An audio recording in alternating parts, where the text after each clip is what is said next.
Donc, premier texte dans Osée. Notre frère Valentin Mazur va continuer sa série dans Osée. Et nous allons lire le chapitre 3. Osée, prophète Osée, chapitre 3.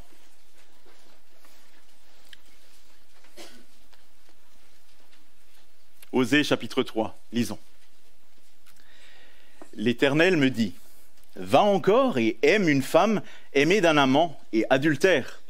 Aime-la comme l'Éternel aime les enfants d'Israël qui se tournent vers d'autres dieux et qui aiment les gâteaux de raisin. Je l'achetai pour 15 cycles d'argent et un homère et demi d'orge. Et je lui dis: reste longtemps pour moi. Ne te livre pas à la prostitution, ne sois à aucun homme, et je serai de même envers toi. Car les enfants d'Israël resteront longtemps sans roi, sans chef, sans sacrifice, sans statut, sans éphod et sans téraphim. Après cela, les enfants d'Israël reviendront. Ils chercheront l'Éternel, leur Dieu, et David, leur roi, et ils tressailleront à la vue de l'Éternel et de sa bonté dans la suite des temps. Jusqu'ici, notre premier texte. Le second texte se trouve dans l'épître aux Corinthiens, la première épître aux Corinthiens, au chapitre 13. 1 Corinthiens 13, et nous lirons un extrait de ce chapitre à partir du verset 4. 1 Corinthiens 13. Verset 4, lisons. L'amour est patient, il est plein de bonté. L'amour n'est point envieux. L'amour ne se vante point, il ne s'enfle point d'orgueil. Il ne fait rien de malhonnête. Il ne cherche point son intérêt. Il ne s'irrite point. Il ne soupçonne point le mal. Il ne se réjouit point de l'injustice, mais il se réjouit de la vérité. Il excuse tout, il croit tout, il espère tout, il supporte tout. Jusqu'ici, ce deuxième passage et enfin encore un verset dans l'Évangile selon Marc, au chapitre 10. Marc 10.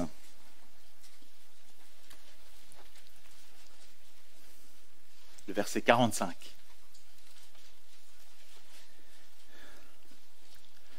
Marc 10, verset 45. Lisons. Car le Fils de l'homme est venu, non pour être servi, mais pour servir et donner sa vie comme la rançon de beaucoup. Jusqu'ici, des lectures en rapport avec la prédication. Les enfants maintenant peuvent aller à l'école du dimanche et nous laissons la place à notre frère pour le message.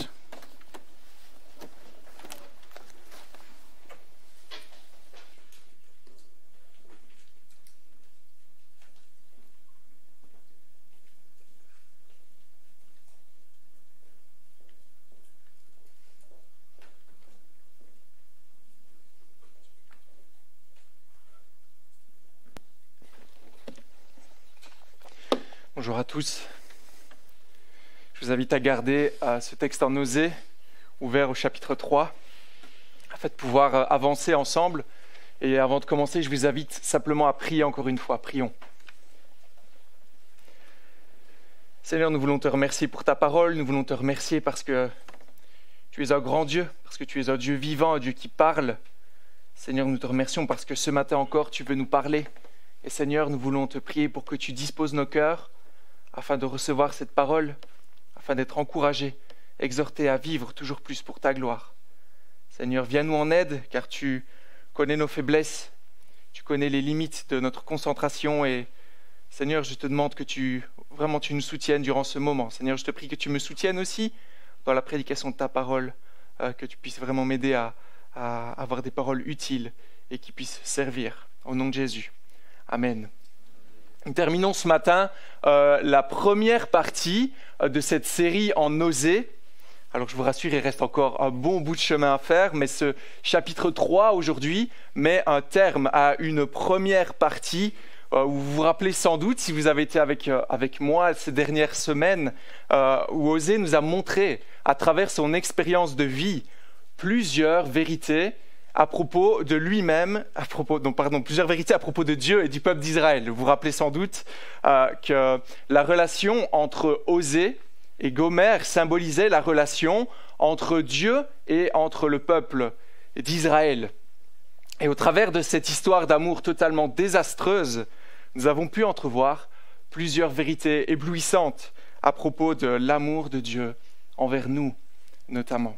Et il reste encore ce matin une dernière étape avant de passer à la suite, à un texte plutôt narratif où on va raconter ce qui va se passer pour le peuple à travers tous les prochains chapitres et jusqu'à la fin de cette prophétie. Il reste une dernière étape ici. Et nous retrouvons ce matin, dans ce court chapitre 3, un angle un peu différent de ce que nous avons vu jusqu'à présent.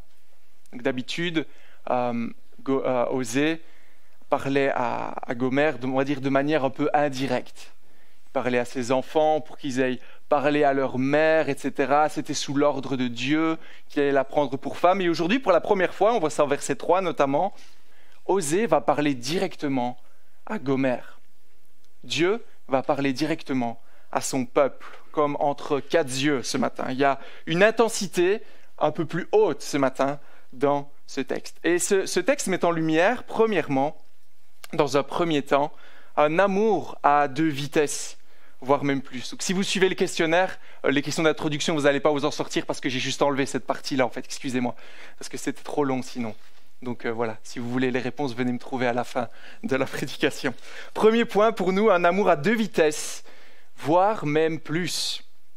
Lorsque nous regardons le début du chapitre 3, au verset 1, nous voyons qu'Osée met en lumière plusieurs scénarios, plusieurs histoires entre plusieurs parties, plusieurs personnes, avec pour thème principal, à votre avis, si on regarde le verset 1, c'est l'amour, n'est-ce pas?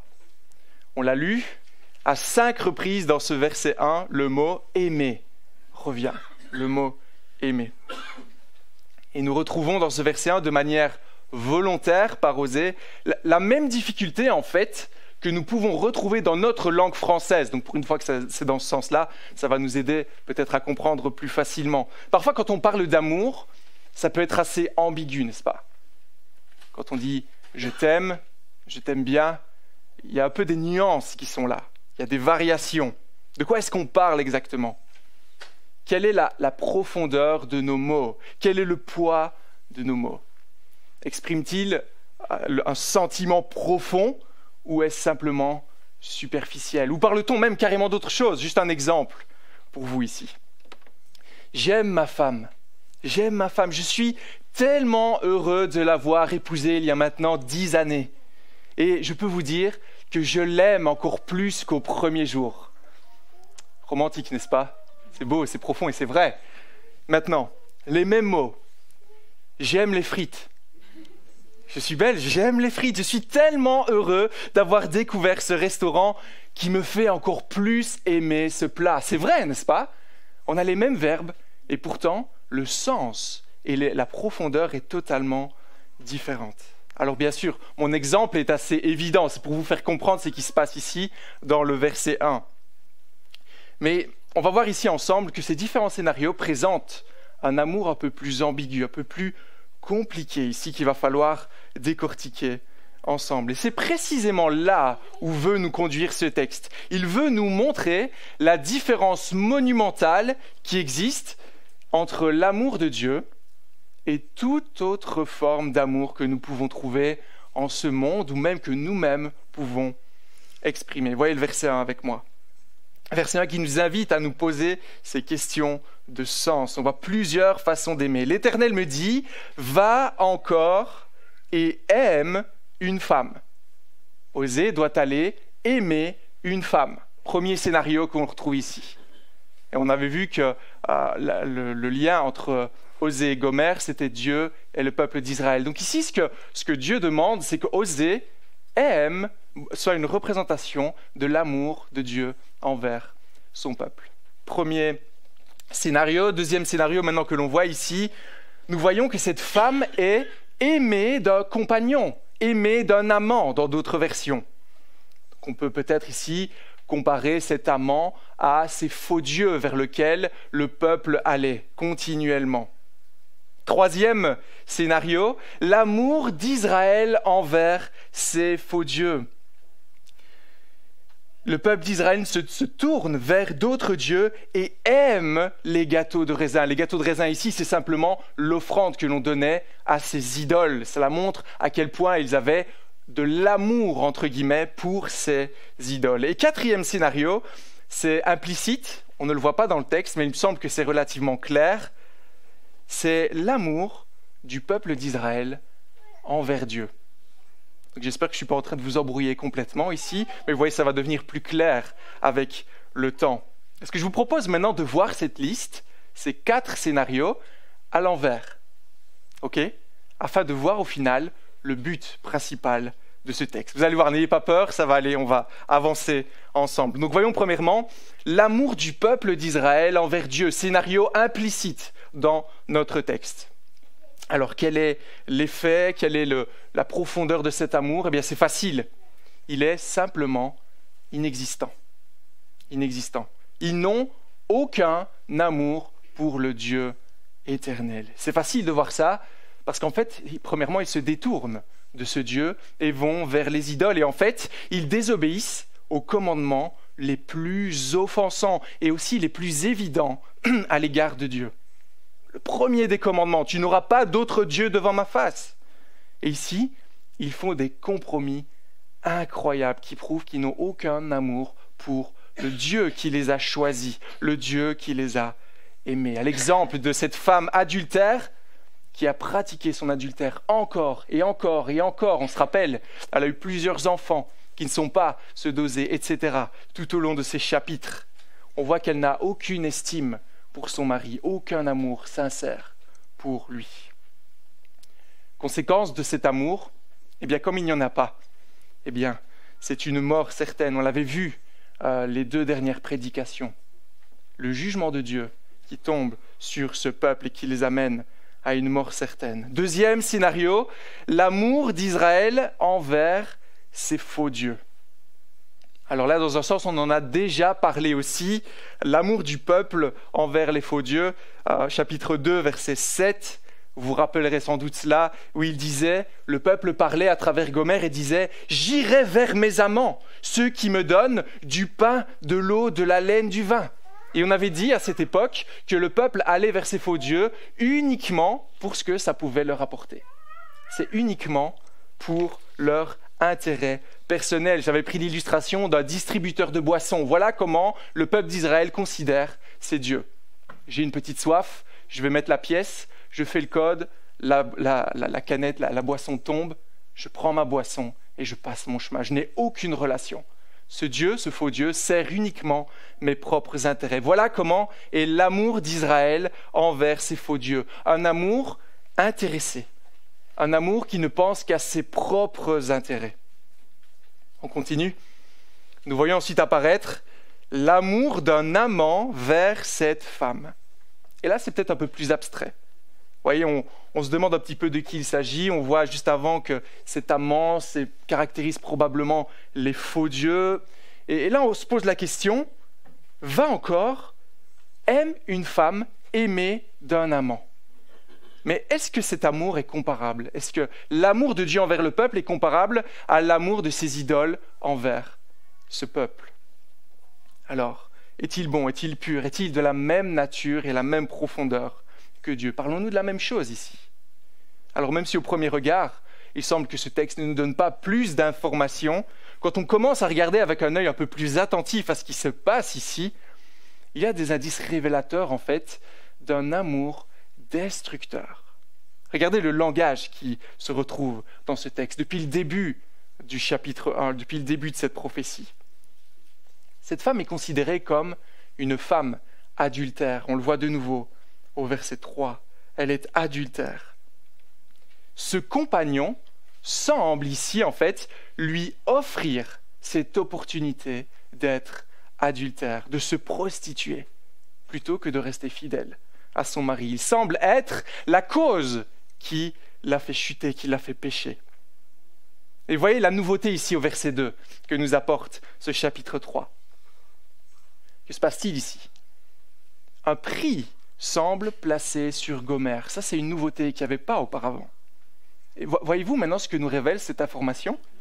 Un prix placé sur une personne. Eh bien, cela révèle que la condition de Gomère est de plus en plus dégradée. Elle est tombée au plus bas de son péché.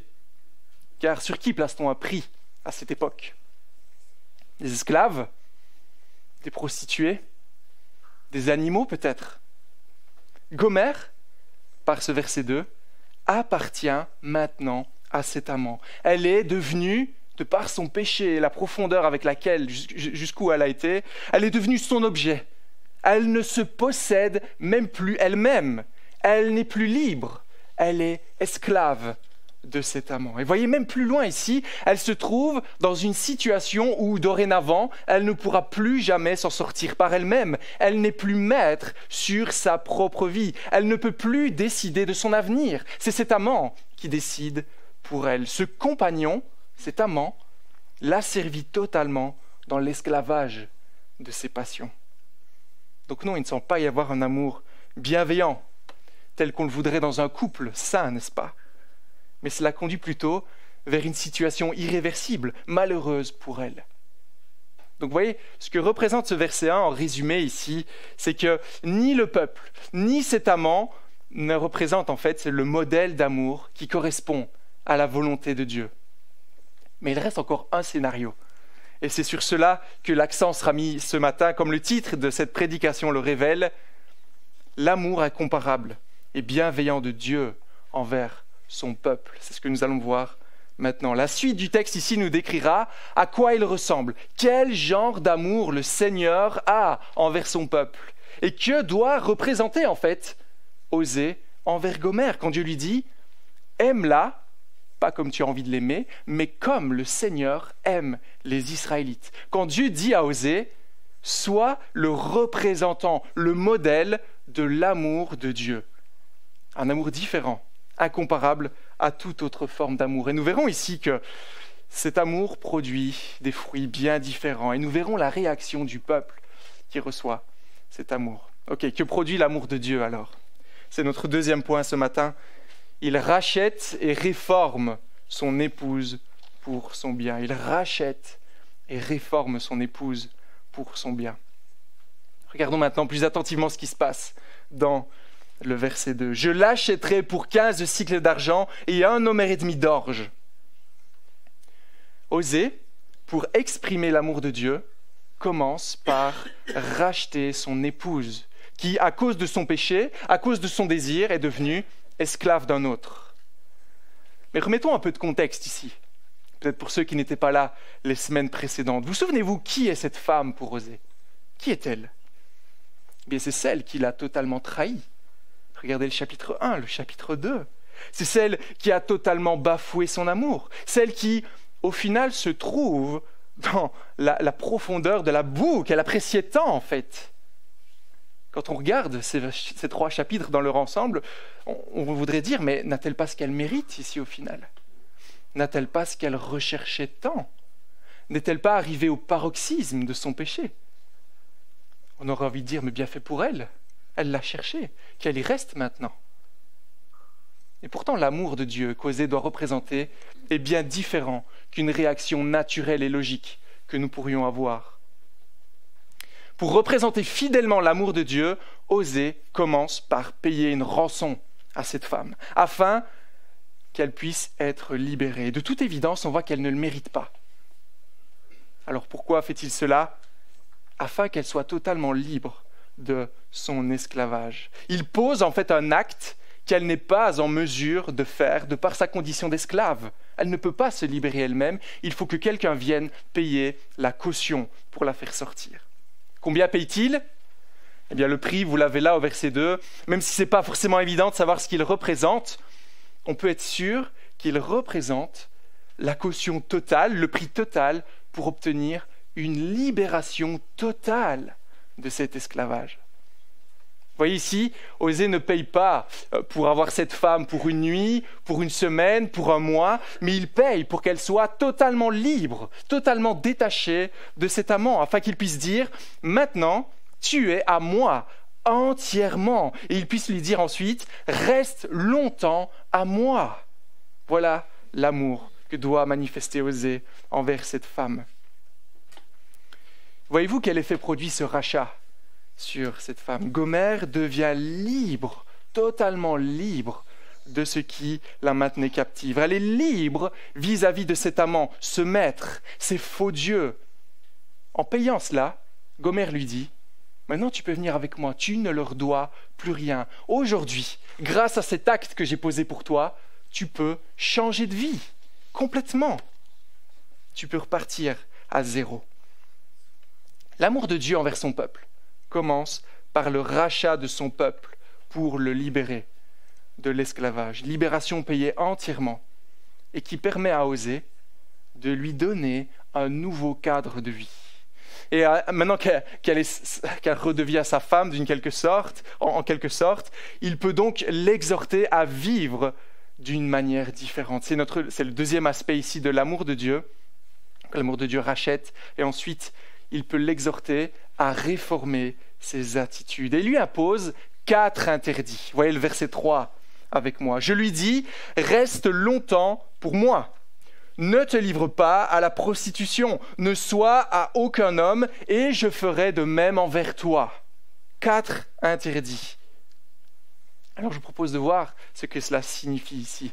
Quand il lui dit « Reste auprès de moi pour longtemps », c'est une autre manière de dire « Maintenant que tu es libéré de ton péché, arrête tes activités mauvaises. » Vous voyez ce à quoi on se serait attendu? Ce que se serait attendu une prostituée à cette époque, eh bien c'est d'être revendue, d'être utilisée pour un temps, d'être ensuite échangée, comme l'a fait d'ailleurs son amant, n'est-ce pas? Il reçoit une somme, il la livre et il n'y a plus de problème. Mais ici, il lui dit non, non, non, maintenant tu es à moi et reste longtemps à moi. Donc il n'y a pas d'intérêt à retourner vers ce travail que tu faisais. Deuxièmement, pas de prostitution. Il l'exhorte à ne retourner sous aucun prétexte à son ancienne vie, car à nouveau, elle est libre. Sa vie de péché est maintenant terminée. Ses obligations d'esclave n'existent plus. Il ne serait pas logique de retourner vers celui qui l'a servi, n'est-ce pas? Troisième interdit, pas d'autre homme. Pas d'autre homme. Elle ne peut être à un autre homme, car Osée l'a rachetée. Et maintenant, elle lui appartient. Elle n'a en fait pas le choix, en théorie, que d'obéir à ce nouveau maître. Et avant de se dire, mais tiens, là, Osée semble la prendre comme un objet, etc., dire maintenant tu m'appartiens, voyez ce qu'il fait ensuite. Il lui dit, je ferai de même envers toi. Osée promet en retour de ne pas abuser d'elle, de ne pas avoir de relation intime avec elle. Mais on se rappelle ici, ce qui est surprenant, c'est que premièrement, il l'a rachetée, n'est-ce pas? Elle lui appartient. On pourrait dire, il pourrait l'utiliser comme son esclave. Et deuxièmement, elle était sa femme, son épouse. Il a en fait tous les droits de pouvoir, je pourrais dire, en disposer comme il le souhaite. Et pourtant, il lui dit non. Car il doit représenter l'amour de Dieu. Là ne sont pas les intentions de l'amour de Dieu, de prendre pour soi, pour son intérêt. Il ne recherche pas son intérêt, mais le bien de l'autre dans cette démarche. Et j'aimerais qu'on passe un peu de temps maintenant à voir le but plus profond de tous ces interdits. Quand j'étais plus jeune, vraiment plus jeune, je vous promets, je regardais une émission à la télé qui s'appelait « Avant j'étais gros ». Est-ce que vous connaissez? Je regarde les jeunes, peut-être. Vous connaissez ça ou pas? Avant, j'étais gros. Non? Ah, c'est étrange. C'est assez connu. C'est belge? Non, c'est américain, en fait. Et vous allez comprendre pourquoi. Donc, c'est une émission, une télé-réalité, qui est totalement ridicule. Je ne vous encourage pas d'aller regarder ça. En fait, c'était une télé-réalité qui mettait l'attention sur des personnes qui étaient généralement en surpoids.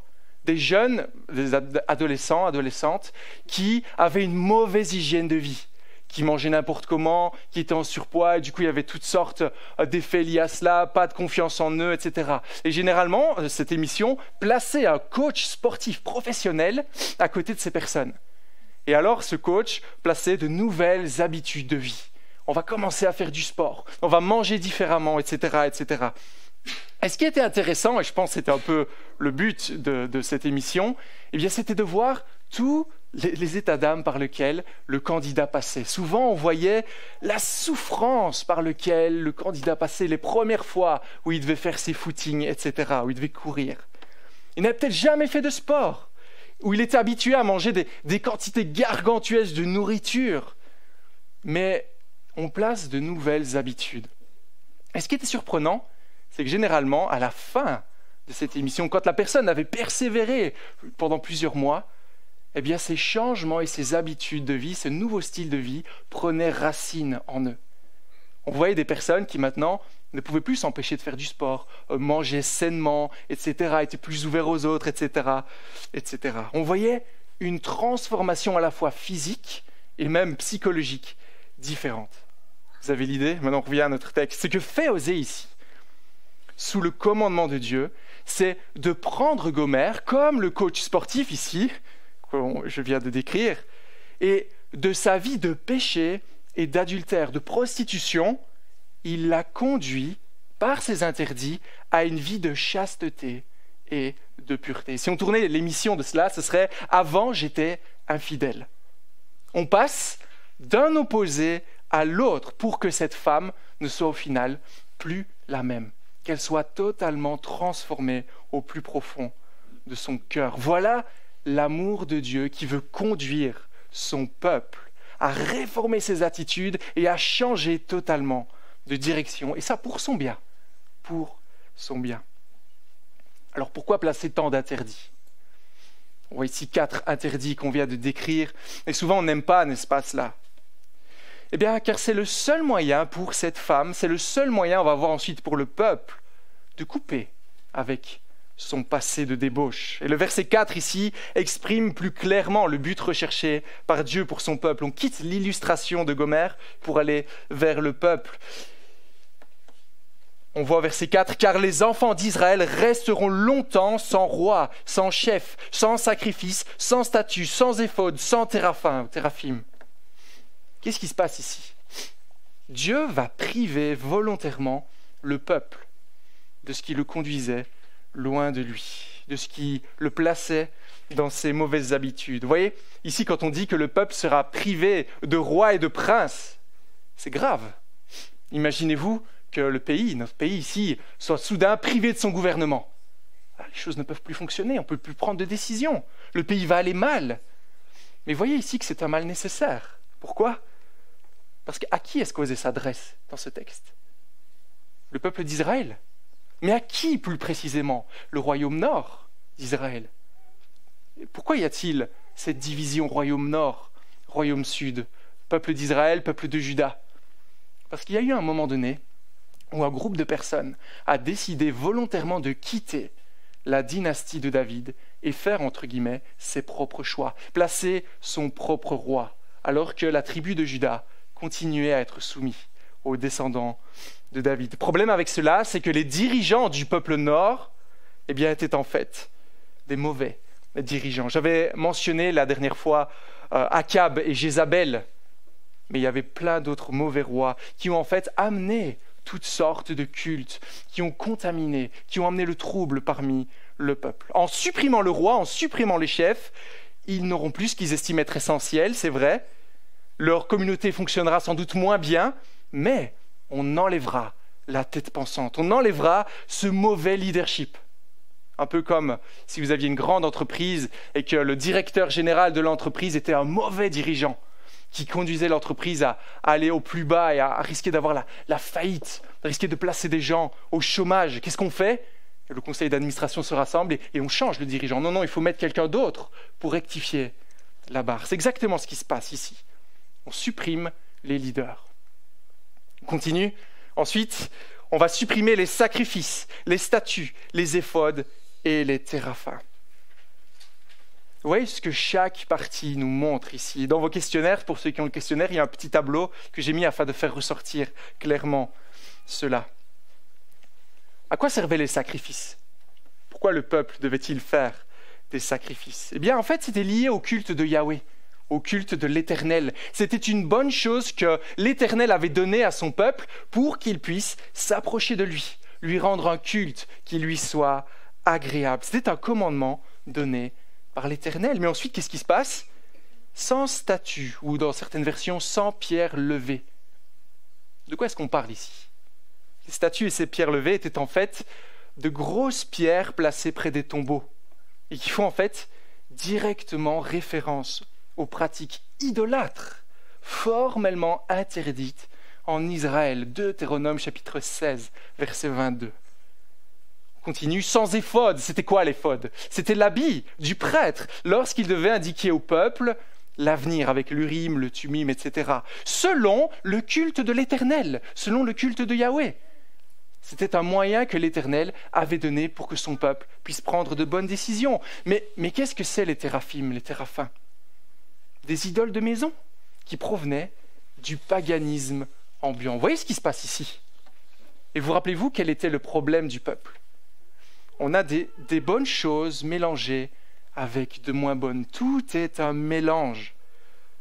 On voit un peuple ici qui a l'esprit totalement perdu, totalement égaré. Il mélange les bonnes choses que Dieu lui a demandé de faire avec des choses absolument horribles que les cultes païens faisaient. Donc pour reprendre ici à l'illustration qu'on voit, rien n'est clair dans l'esprit de ce peuple. Il ne peut donc pas louer Dieu de la bonne manière. Et voyez pourquoi Osée dit « Je ne te toucherai pas » pendant toute cette période où tu vas devoir changer d'attitude. Parce que même s'il a tous les droits dans le cadre du mariage d'avoir des relations intimes, profondes avec elle, même si c'est une bonne chose agréée de Dieu, dans l'esprit de Gomère, c'est pas comme ça que ça va se passer. Elle ne va jamais se dire « j'ai des relations profondes avec mon mari, c'est merveilleux, merci Seigneur ». Mais elle se dira, excusez-moi l'expression, je suis en mode travail, parce que j'ai toujours fonctionné comme ça.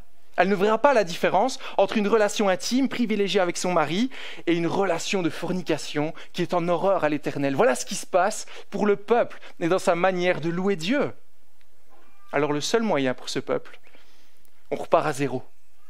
On rebâtit sur du neuf, on reset tout, on coupe avec le passé. Nous n'aimons pas les interdits, n'est-ce pas? Mais voyez qu'à certains moments, il peut être bon de remettre en question certaines idées, certains concepts peut-être que nous avons toujours cru vrais tout au long de nos vies. Parfois, lorsqu'on devient chrétien, ça peut être le problème. On avait certaines pratiques auparavant qui ne plaisaient pas à l'Éternel, mais prenons garde de ne pas les conserver dans un coin de nos têtes. Mélanger ça avec les pratiques chrétiennes, ne pas les arroser de grâce, etc., pour pouvoir continuer de le faire. C'est parfois le piège qu'on peut avoir. Comme on dit, on a tous nos casseroles quand on vient au Seigneur. On est tous passés par des expériences de vie plus ou moins difficiles. Et il est bon, lorsque l'on vient au Seigneur, de pouvoir remettre tout cela en question afin d'établir de bonnes bases. Vous voyez à quel point c'est nécessaire afin qu'après avoir fait cela, afin que le Seigneur ait nettoyé tout cela, nous puissions lui rendre un culte qui soit vrai et qui soit sincère. Que nous puissions recommencer à vivre pour lui-même et non en étant un peu dans le monde, un peu dans l'Église, un peu de la vie chrétienne, mais quand même un peu des pratiques qui sont contraires à la volonté de Dieu. Et notez encore, avant de poursuivre, qu'il ne s'agit pas d'une option ici. On n'est pas en train de dire « oui, mais bon, c'est le cas particulier de Gomère ». Non, on est en train de décrire toute l'attitude du peuple, ce que le peuple a besoin, tous, chacun, individuellement. Et on avait vu, n'est-ce pas, dans les chapitres précédents, que l'attitude du peuple est en fait similaire à l'attitude de l'humanité dans son ensemble, nous tous, avant de connaître le Seigneur. Il est bon de pouvoir remettre en question ce qu'on a toujours cru et de le placer à la lumière de la parole et de ce qui plaît à Dieu. Car n'oublions pas que notre Dieu est un Dieu jaloux. Il veut que nous soyons entièrement à lui, comme un mari désire que son épouse soit à 100% à elle. C'est ce qui se passe ici. Ça peut prendre du temps, c'est l'œuvre de l'Esprit Saint. Ça peut être douloureux parfois, mais voyez ensuite la réaction de la part du peuple qui reçoit un tel soin de la part de Dieu, verset 5. Après cela, les enfants d'Israël reviendront. Ils rechercheront l'Éternel leur Dieu et David leur roi, et ils tressailliront à la vue de l'Éternel, de sa bonté dans la suite des temps. Qu'est-ce qui se passe ensuite quand le Seigneur fait son œuvre pour son peuple? Ils reviennent à lui. L'amour de Dieu, les moyens qu'il utilise envers son peuple élu ne sont pas là pour faire souffrir, pour embêter, pour nous priver de choses que l'on considère tellement importantes. Mais c'est une stratégie vraiment performante pour nous rapprocher de lui, pour qu'au final on puisse voir quel est l'état de notre cœur, comme on vient de le voir avec le peuple d'Israël, et qu'on puisse au final le louer en pleine confiance. Et on voit dans ce texte un lien clair, dans nos versions françaises c'est un peu altéré, mais il y a un lien clair entre le fait de rester à Dieu et revenir, ou se repentir. Entre le verset 3, « Reste longtemps à moi » et le verset 5, « Reviens » ou un autre mot pour cela, « Repens-toi ». Alors c'est peut-être un peu technique, mais il y a un jeu de mots en hébreu qui dit « Si tu veux rester, si tu veux yashav, tu dois te repentir, tu dois yashuv. Si tu veux yashav, tu dois yashuv. » Voilà, nous en français ce sont deux mots différents, donc on ne ressent pas la notion. Excusez-moi pour ce moment un peu bizarre, mais c'est vraiment cela que veut nous dire Osée. Il nous dit, si vous voulez rester auprès du Seigneur, il n'y a pas d'autre solution. Si on veut être pour lui, vivre pour lui, eh bien, il faut exprimer notre appartenance. Comment ça fonctionne? Il faut se repentir. C'est quoi la repentance? Se détourner de notre ancienne vie, rejeter le péché, rejeter toutes ces choses que l'on faisait qui ne plaisent pas à Dieu. Abandonner notre ancienne vie pour se tourner vers un attachement sans réserve auprès de Dieu, sans compromis d'aucune sorte. Cette repentance se voit pour tous ceux qui rechercheront Dieu et David, selon ce texte. Et là, on avait dit, n'est-ce pas, que Dieu allait retirer la royauté pour le peuple du royaume nord, le peuple d'Israël. Et vous voyez qu'il ne laisse pas sans rien, sans dirigeant, mais il veut placer un chef qui sera le seul chef qui pourra les amener, les conduire avec fidélité auprès de Dieu. On en a déjà un peu parlé au chapitre 2 ici, mais vous voyez qu'à l'époque d'Osée, on nous parle d'un moment où tout cela va se passer, où le règne du roi David viendra et où tout cela pourra commencer, ce rétablissement des nations. Mais quand on regarde à l'histoire ici, au temps où Osée parle, ce moment ne va jamais arriver. Il n'y aura jamais une époque où on verra les peuples se réunir, ou le roi David. D'ailleurs, le roi David, c'était un roi qui n'était plus là depuis longtemps.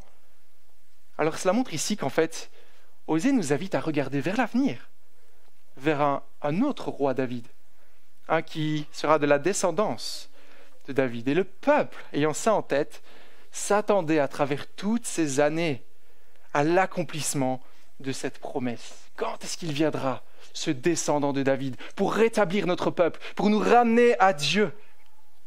C'est celui qui a été promis afin que ce peuple puisse s'approcher de Dieu et qu'il goûte à sa grande bonté. Et l'accomplissement de cette promesse se fera par la venue de Christ. Qui est Christ?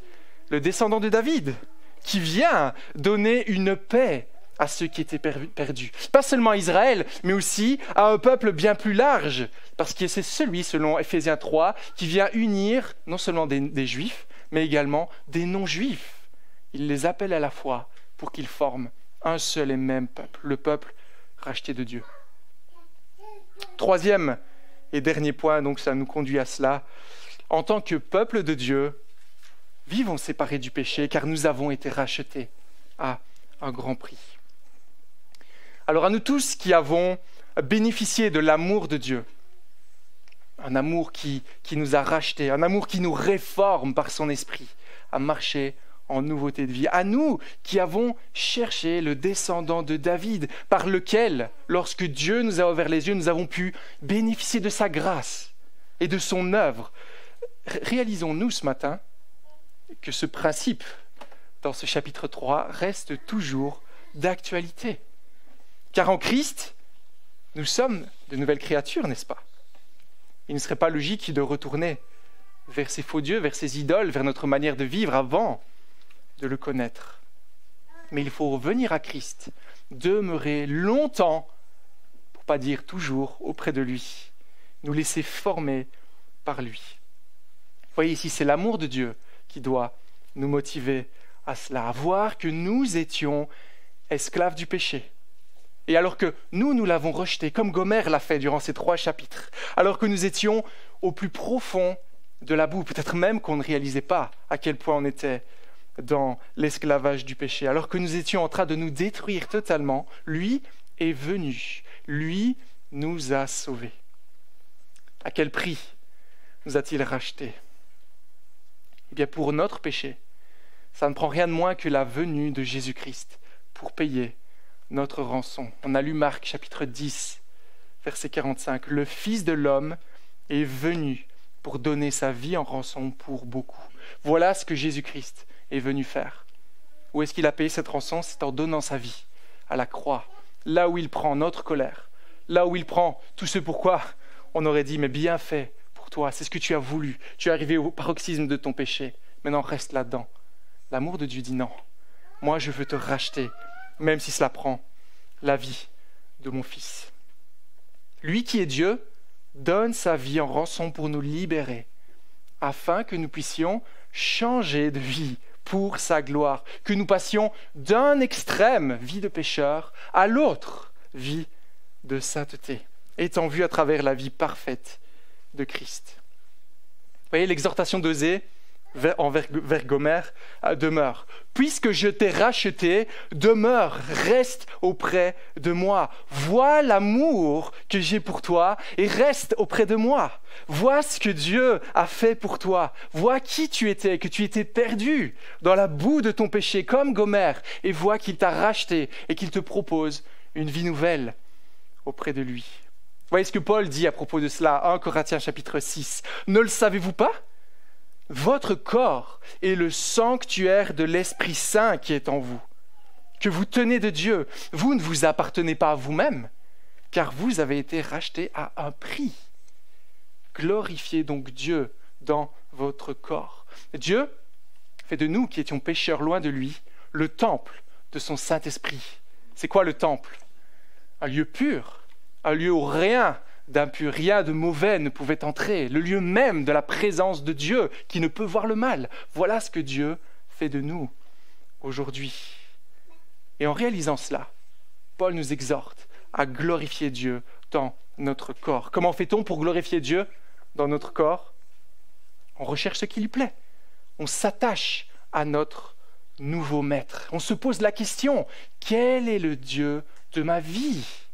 On s'analyse. On ne tire pas ses casseroles, on se dit mais qu'est-ce qui au final, là, où vont mes intérêts dans ma vie? Le contexte du passage que j'ai lu en Corinthiens, c'était l'immoralité sexuelle, la fornication. Aujourd'hui on pourrait l'appeler peut-être la pornographie.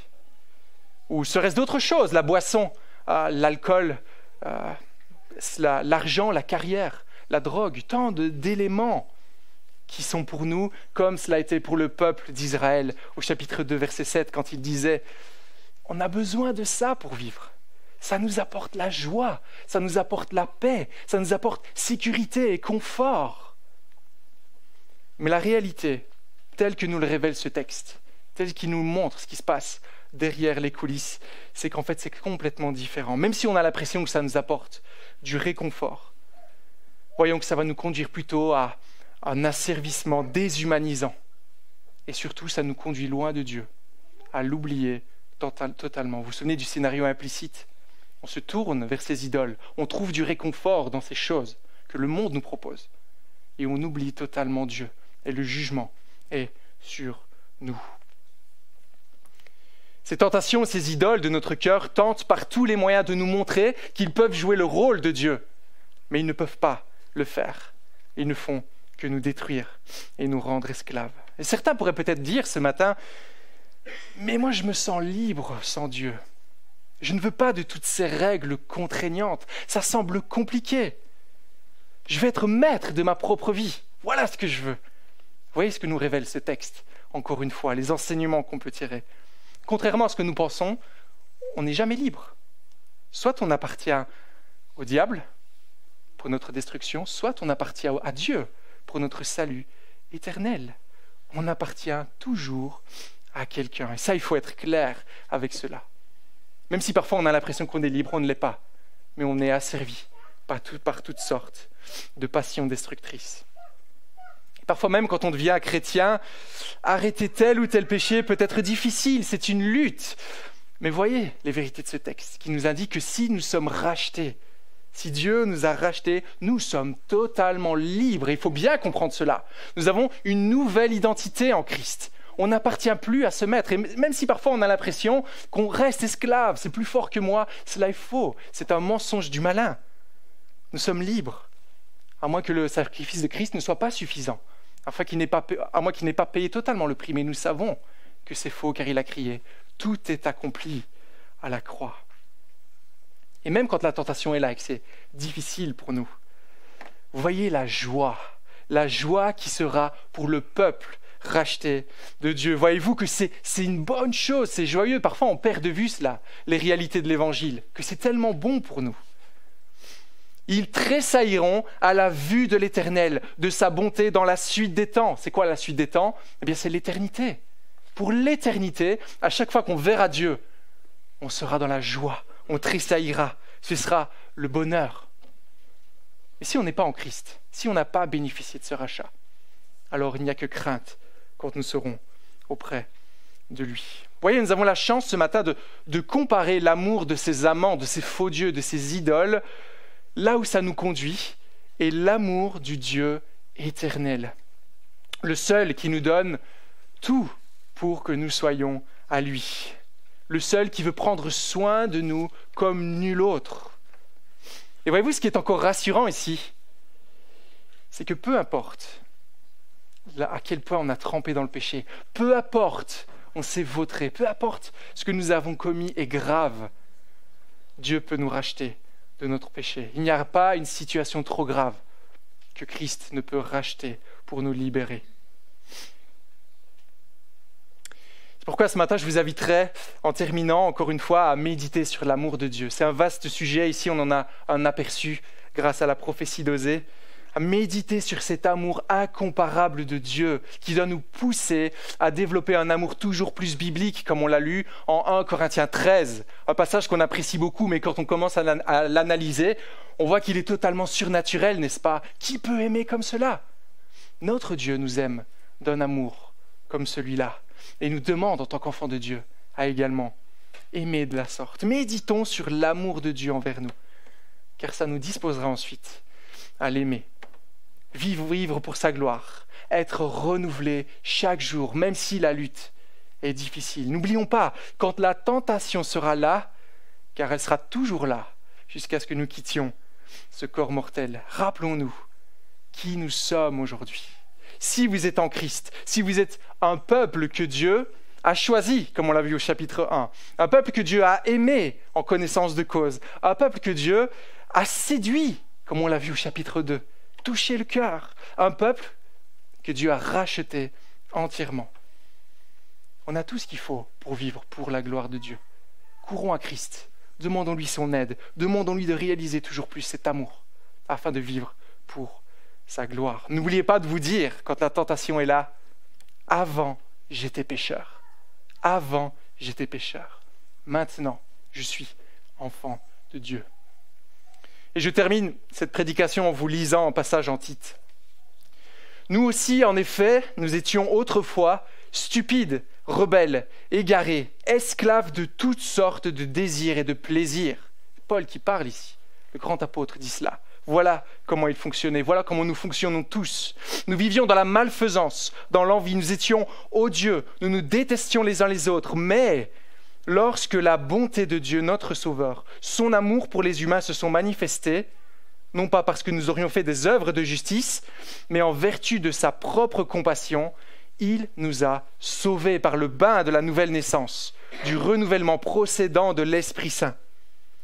Il a maintenant répandu sur nous largement par Jésus-Christ, afin que, justifiés par sa grâce, nous devenions héritiers selon l'espérance de la vie éternelle. Amen.